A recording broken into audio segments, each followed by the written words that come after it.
Hello, parents, and welcome back to Parent Shift, a place where we speak about conscious parenting.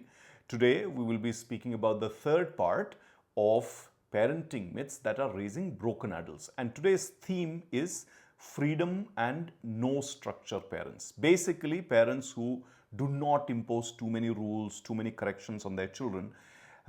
And before I go there, please grab a pen and paper. It's a serious conversation. I would want you to write down some points, reflections, takeaways for yourself and work with me on this. And do leave your comments on the video and like and subscribe so that the content can reach many more people. Now, when we speak about no structure, no rule parents, or as I call them, freedom and no structure parents, even what is the underlying cause of parents who are doing this? Possibly it's that they are rebellious parents, they were rebellious individuals, and now that is extended to their parenting. And they are saying, I was rebellious, so you go out, my child, and be as rebellious. Or possibly it is that these parents, as children, as adults, young adults, suffered in their life with a lot of restrictions, etc. So they are now saying that I had to really suffer, so I am not going to put my child through this. Maybe that. Possibly it is also they have absolute lack of time and maturity and understanding of how parenting needs to happen.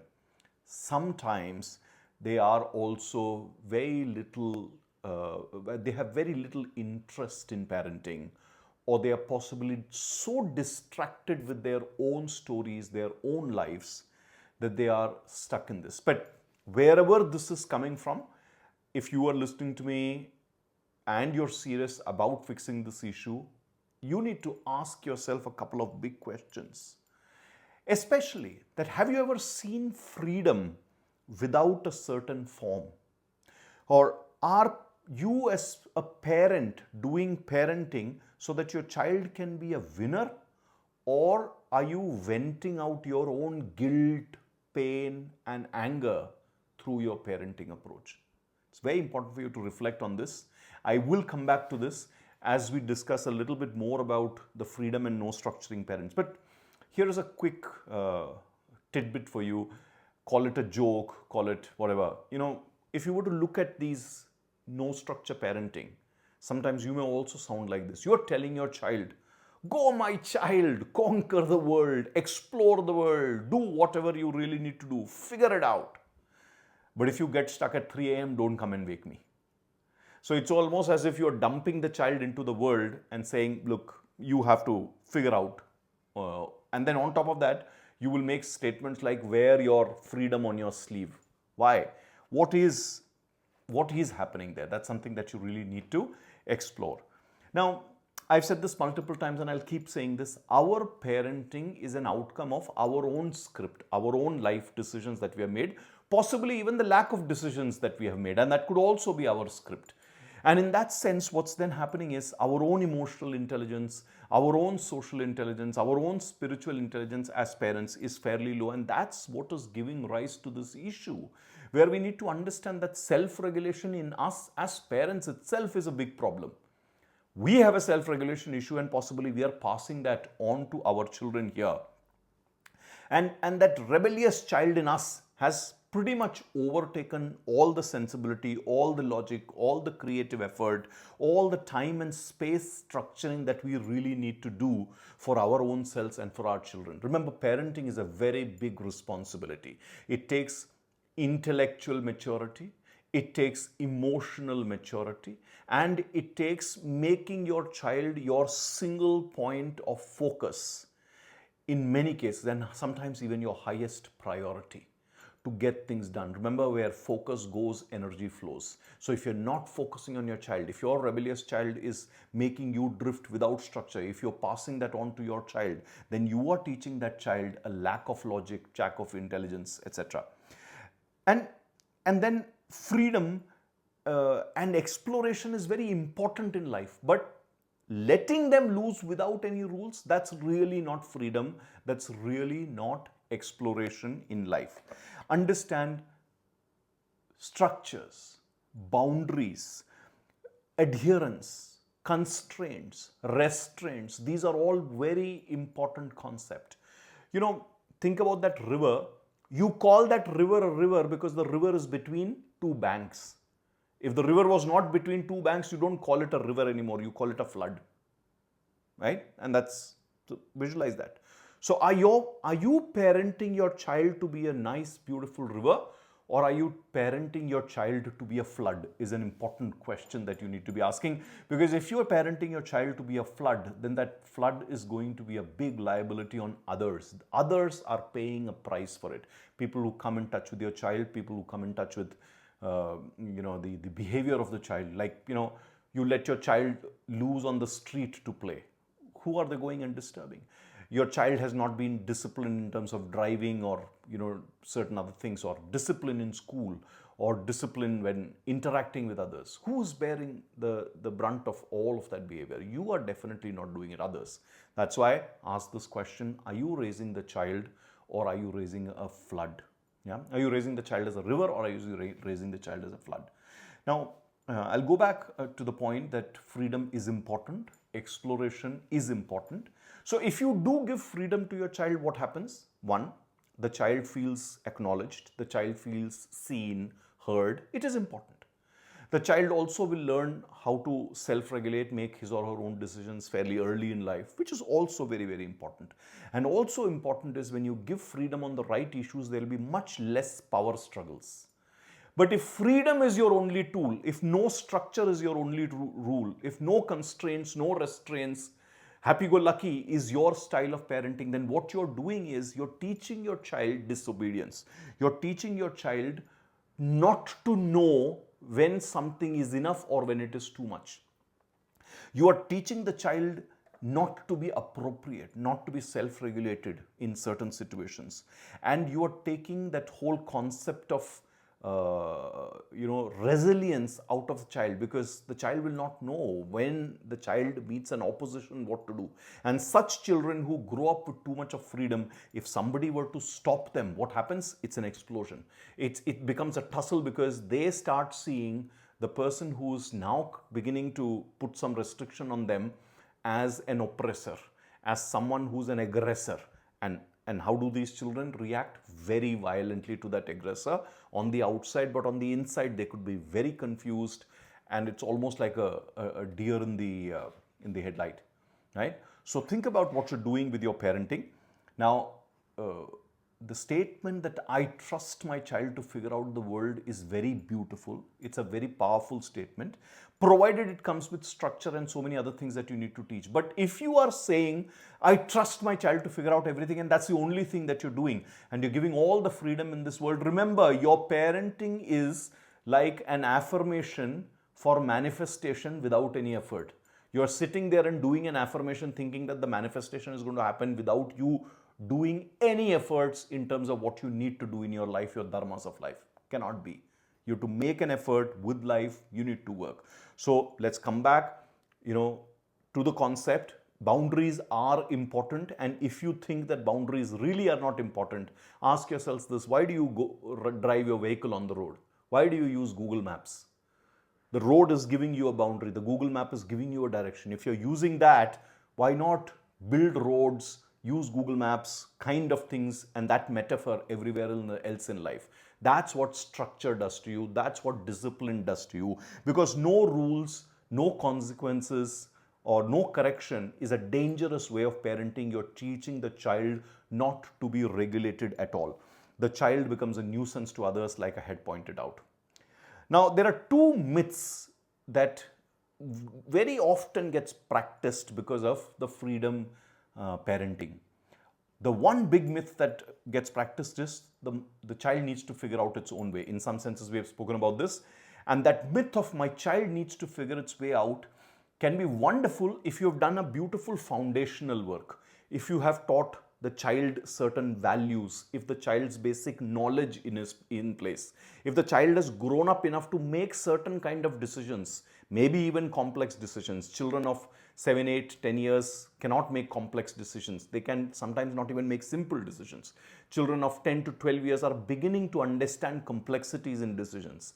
Teenagers can make some complex decisions, but their emotions, their hormones are so overpowering that they may not be able to make it despite having the quality. And this is where you as a parent needs to come in. Your judgment is important. You being a partner in discussion is important. You being a teacher, a coach is very important. Remember, the first set of teachings always happen at home. You role model. That itself will teach the child to do a lot of things. So it's a myth when we say that the child needs to figure out its own way. It cannot happen unless the child has learned foundations, unless the child has learned certain grounding rules of life and how to deal with certain situations. So do not let the child to be free for all. Teach the child values, restraints, rules, etc. And I'll come to that in a little bit. The second myth that freedom parents tend to have is, I won't let my child face harshness in this world. And this highly likely is coming from parents who have faced a lot of harshness or seen harshness in their life. Remember, we have to create boundaries for children without brutality. So mantra is boundaries without brutality. You don't have to shout, yell, scream, be cruel, snatch away the basic rights of the child, or you don't have to punish the child so severely if it does make mistakes. No, the concept of boundary comes from talking, setting rules. And like I said, I'll go to that in a little bit. But remember, this is a very bad myth that you giving the child freedom is going to take away the harshness in the child's life. Remember, no matter how much of freedom you give, society has rules, people have rules, institutions have rules. If you don't teach the child to abide by rules, then the harshness that you're imposing on your child is leaving the child in a system where the child will brush against rules and regulations, and that's where the child will face harshness, because someone somewhere will enforce rules on your child, and that will be very harsh. Maybe they will even be brutal. So you need to practice boundaries without brutality at home. And that's the way to approach. So those are the two myths that I want you to keep in mind. But in general, if you are a freedom parent, if you're a parent with no structure, if you're a parent who's not taken interest, if you're a parent who possibly has your own things going on that you've not paid attention, and if you want to change, what do? Here are simple things. In the previous two videos also, I said that the family needs to have certain values and behaviors which are discussed and agreed by everybody. I will say that again. It's again important here. Value systems are very important, and it's an important aspect of cultural and other lineages that we live in, the society that we live in, the morals and ethics that need to be practiced. So sit down with your family, figure out your values, and it is one solution for many, many issues. When you speak about values, when you speak about behaviors, you need to discuss values related to your own self. How do you take care of yourself? Self-love, self-worth. Values related to others in terms of compassion, contribution, respect.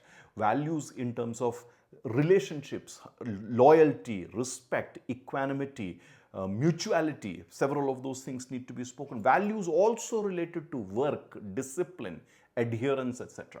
So clarify values. That's one big solution that you need to put in, and that's something that every parent needs to do, irrespective of who you are as a parent, what your style is, whether you are an image managing parent, or you are a control obsessive parent, or you are a freedom giving parent. Value systems is something you need to figure out. The second solution, if you have been a freedom and no structure parent, or in general if you want to improve your parenting, you need to agree on routines and musts have.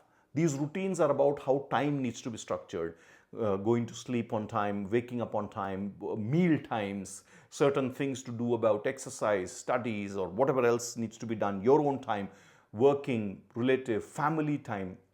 Put in routines and must-haves. These are very critical for a family to bond. These are very critical for any individual to feel a part of the system, figure these things out. And within that, the next step that you need to have is have some absolute non-negotiables. And these non-negotiables can be about things that the family must do together, like certain functions, festivals, etc., that need to be celebrated, and also certain kind of behaviors which never will be encouraged, like disrespecting others, even if it is the housemaid or the society guard or on the road, or certain illicit behaviors or bad behaviors with respect to morality as a human. Have those non-negotiables. And lastly, you need to bond with your children to also have early warning mechanism, so that if the child is in trouble, then you are there for the child. So those are the things that you need to get done to change from just a parent freedom and no structure parenting to an integrated parent, and that's what we are working towards. And I had asked you this question right at the beginning, that is there any form, is there any freedom without a certain form, and are you parenting to make your child a winner, or to really release your guilt, anger, etc.? Hope you've reflected on that, and remember something that I said a little earlier in the video, that a free-flowing river will always have boundaries. A river which is not within boundaries is a flood, or it ultimately will look like the sea. Even the sea has certain banks and shores where it is contained. But remember, the moment the river goes away from the banks, it becomes a flood. So don't do that with your parenting. Don't unleash your child as a liability on others, on society, and let the child do just about anything. Form is important. Discipline, structure, routine, and values is an important structure of parenting that your child needs to have. Remember, your connection will correct your child at the right time. Structure will aid the development of your child. Imagine structure to be like the ground which is giving the roots of the tree called your child the place to stand, the strength to stand, the nutrition to grow. Think about it like this. Give your child the right structure, give your child the right discipline, raise a winner.